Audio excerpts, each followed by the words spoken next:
Hey Remarkable Lifers, this is Craig. And this is KJ. And today we're going to talk about a topic that might be considered a little bit political or divisive or just controversial. But that's not what we mean to do. We actually mean to do the opposite. We mean to bring that into a little clearer focus. So we're going to get started now.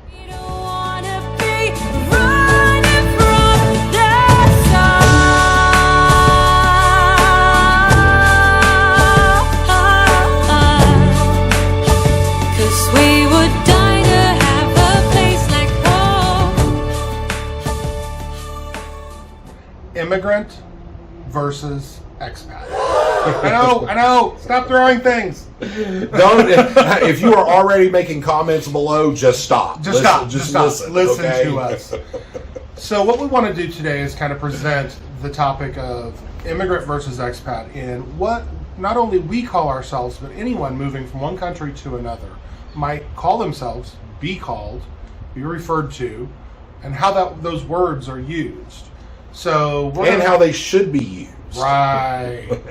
Well, not in our opinion, but in the bigger scheme of things. Right. We'll have a little bit of our opinions in here. I know. Start throwing things. But anyway. So the first thing that I want to tackle is words are important. Words have definitions, okay? So in order to prepare for this topic, I did a lot of research. Did a lot of YouTube research and did a lot of research on Google and everything, and this is what I found. So, Internations... He's not reading. Yeah, I'm not reading. Internations founder and CEO Malte Zeke, and I'm sure I'm butchering the name, I apologize, was interviewed by Kieran Nash for the BBC back in January of 2017. And in this article, he quotes, "Immigrants are usually defined as people who have come to a different country in order to live there permanently, whereas expats move abroad for a limited amount of time or have not yet decided upon the length of their stay."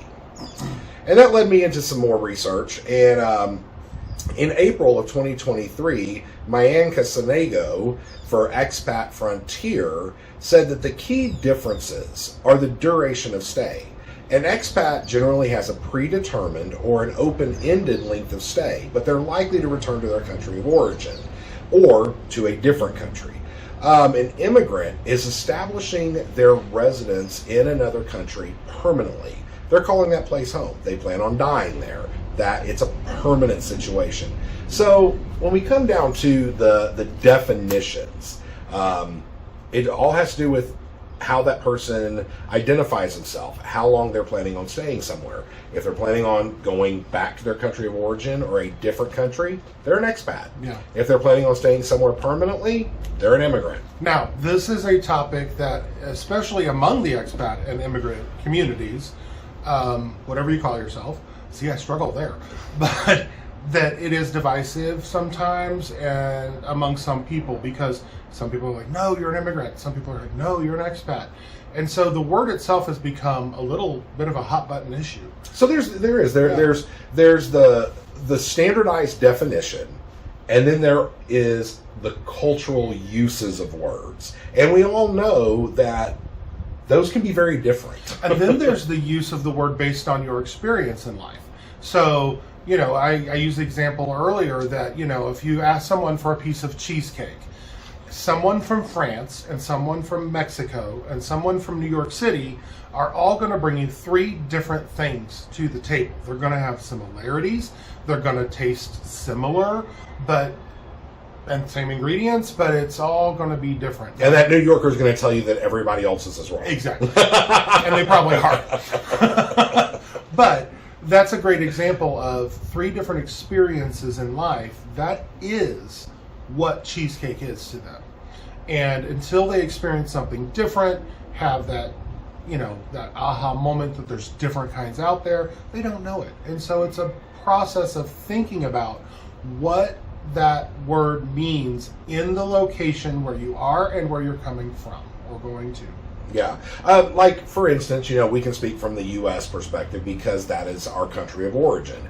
And in the U.S., I don't know that I ever heard anyone refer to themselves as an expat just in the places that I live. Yeah.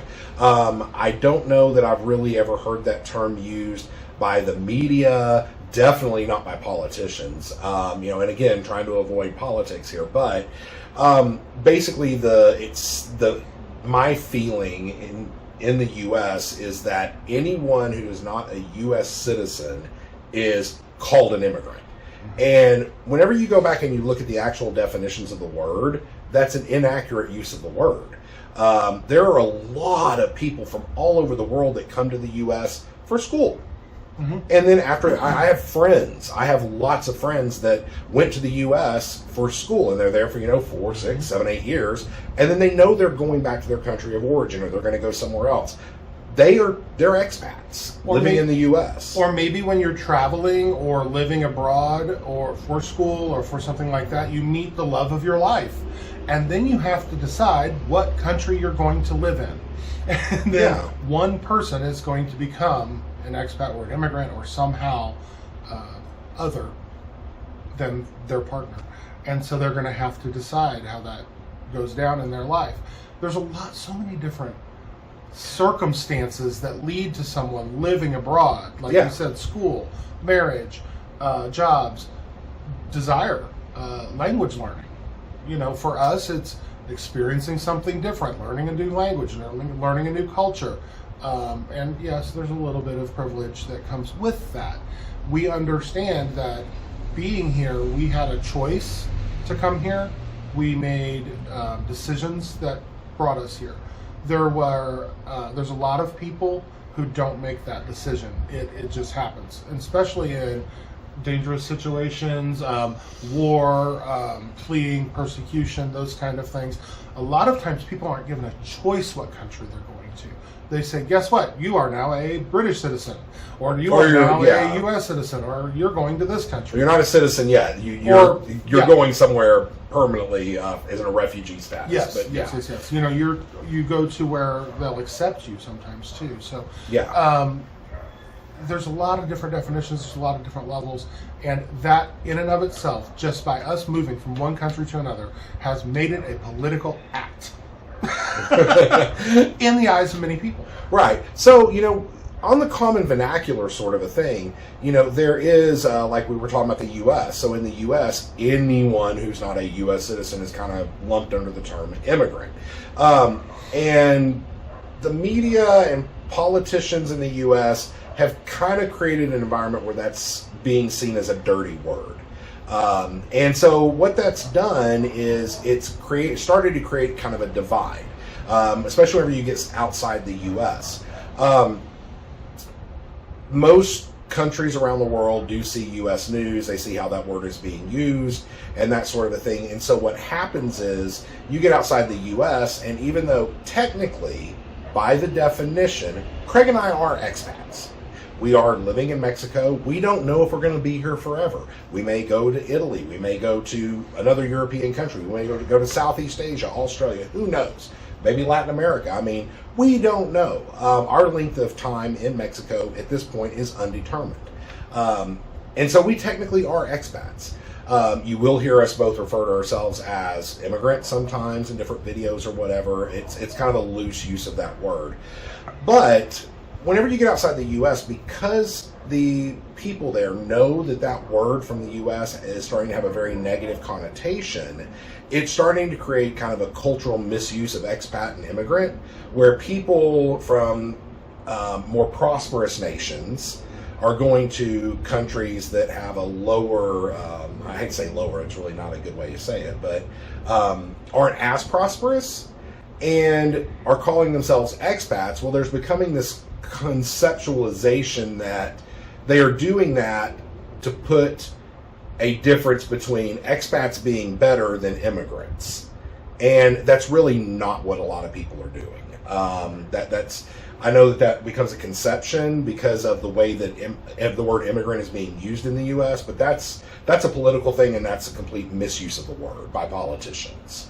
So during all the research, there was actually this really cool video I found on YouTube, and we're going to put the guy's channel down here below, so you can check it out. Maybe even like the actual video link. Yeah. It's really funny. He's a little more controversial than we Yeah. are. He's very comfortable with being controversial. Yeah. But it was really good and explained these things in a much a much more colorful way than we do.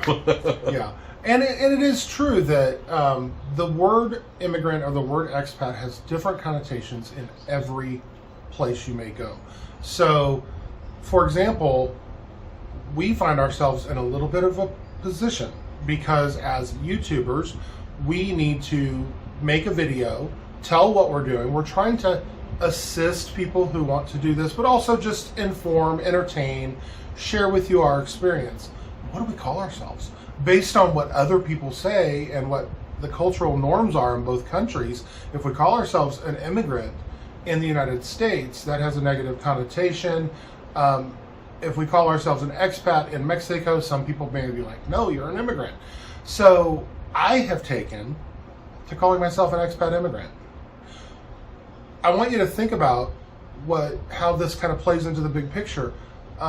People from Canada, the United States, or countries like that who are wanting to move here voluntarily to live as a retiree or just try out the experience, they're going to search for the word expat.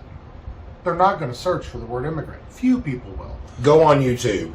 Search the word immigrant. You're going to... Even if they are very noble and want to search immigrant, they're going to search the word immigrant and go, ooh, I better search expat. Right. That's not what I'm looking for. So, by definition of the culture, we find ourselves in a position to where I have to use the word expat. And it's always not always the most common or popular word to use. So I've kind of taken using both. I'm like, let me just embrace both. Expat immigrant. It's kind of a descriptive, it turns it into an adjective. Yeah, well, whenever you go back to the definitions, an expat is moving to another country for a predetermined or undetermined amount of time.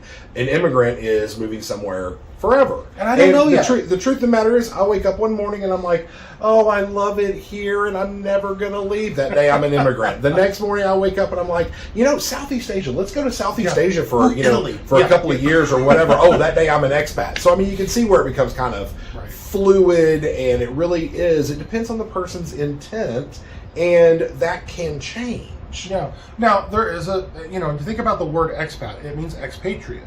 That it's a short term for expatriate, which is what you're physically doing. You're expatriating yourself. Which I don't even like that word. No, I don't either. The truth of the matter is, whenever you think about expatriating yourself, you that sounds more permanent.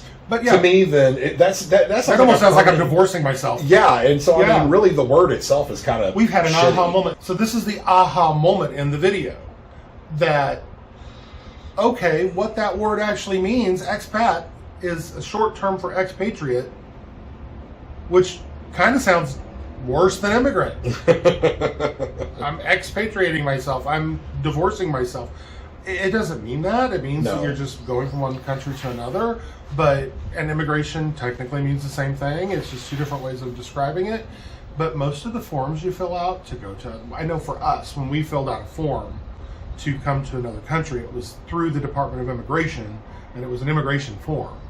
And we can call ourselves expats all day, but then there's the terminology on the paperwork. Some countries have expatriate paperwork. It depends on where you're going. It depends on where you're going. Yeah. So think about these topics more in depth. Don't jump to.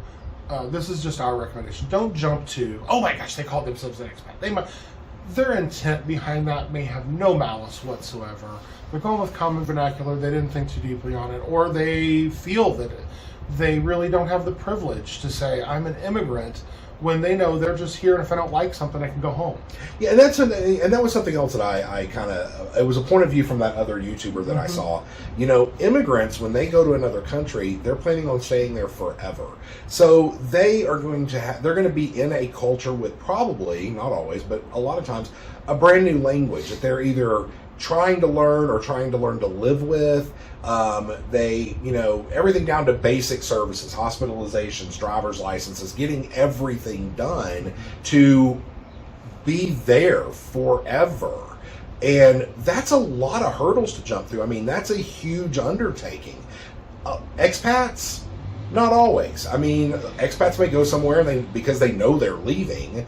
They may not go through all of those troubles and all of those hurdles and everything. So the reality is it really fair to an immigrant population that are having to go through all of this to have people that are not going to go through it identify with their group? Yeah. And really, should there be any groups? I don't know. I don't know. Yeah. I mean, and if you think about it, when I hear the word expat, what I tend to hear is somebody who's come here just to live and experience it and have fun. Be a part of the culture, but not necessarily change their entire life. Maybe they still own a house. Maybe they still own they have their family, their car. They go back for a few months every year. Yeah. But when I think of an immigrant, I think of someone who is making a long-term commitment to that country. Even if they're not alienating themselves from their old country, they're really embracing the life and permanency of a new country. Yeah. And so that's what I think of. I know KJ has described what he thinks of it. I'm a definition literalist. Yeah. So what do you think? We would love to hear you in the comments. Talk about what your experience has been. Have you had a negative experience, positive experience, what you call yourself, and what you believe? Keep it positive. Ain't nobody got time for that. Keep it positive. And if it's negative, I'm probably going to hide your video anyway. Did you know that YouTube, if you hide it, that person is just screaming into the void. No one ever sees it. Yes. So I haven't had to do that very much, only a couple of times. And so we really ask you to make this a positive discussion. Even if it's controversial, even if you have strong feelings, let's not belittle or put anybody down. No, but keep it positive, and we have. And the reason why we decided to make this video is we have received comments on other videos and in other ways that people can get a hold of us, where we were challenged over whether we were calling ourselves expats or immigrants. We've also received some very positive things from people, because in some videos I will refer to myself as an immigrant. I know Craig has done that as well. Yeah. And people will say, thank you for identifying yourself as an immigrant. And that kind of led us down this rabbit hole of, what's the difference? Yeah. And I think that's important, and the thing is, just, it doesn't matter what country you're in. If you are an expat or you're an immigrant, you are an other, okay? And that is not always going to be met with the most positive experiences. I mean, I can say, we were actually the subjects of a Reddit thread that really it was not positive. A big Reddit thread. Like, I read it and went, ooh. Yeah, a friend of ours saw it and sent it to us and was like, hey guys, FYI, but those kinds of things made us intellectually curious and went down this rabbit hole and did the research, and we wanted to bring this to you. So I'm a definition literalist, and I really believe that, words have power. And I think that if we understand what those words mean and we start using them appropriately, then it would help cure some of the issues. Stop listening for the words. Start listening for the story. Start listening to the personal story. So if somebody comes to you and says, I'm an immigrant and I moved here because my country was at war and I had to protect my children and they put me here as a safety measure and now I'm here permanently. Or if somebody says, we like the tacos in Mexico. I'm an immigrant because because I wanted to move here and live here for the rest of my life because of the scenery, the beauty, the food, all of that. They're still an immigrant. It doesn't have to be. They could still be. They've immigrated, and so. But listen for the story, and I believe to my heart of hearts, you will find that their intention is free of malice. It is with respect, most times, to the country. I've seen different. Yeah. Most times there's respect to the new country that they've gone to. There's respect for their old country. And the words sometimes get muddled. So please think about that. But everybody has a right to define themselves how they want to define themselves. That's the end of the story. Yeah. So thanks for listening, and thanks for letting us bring this topic to you. Tell us what you think, and Keep it positive. Keep it positive, and stay tuned for more from us. We've got other videos, great topics, great discussions coming up. So if you haven't already, go find your truly remarkable life. Bye.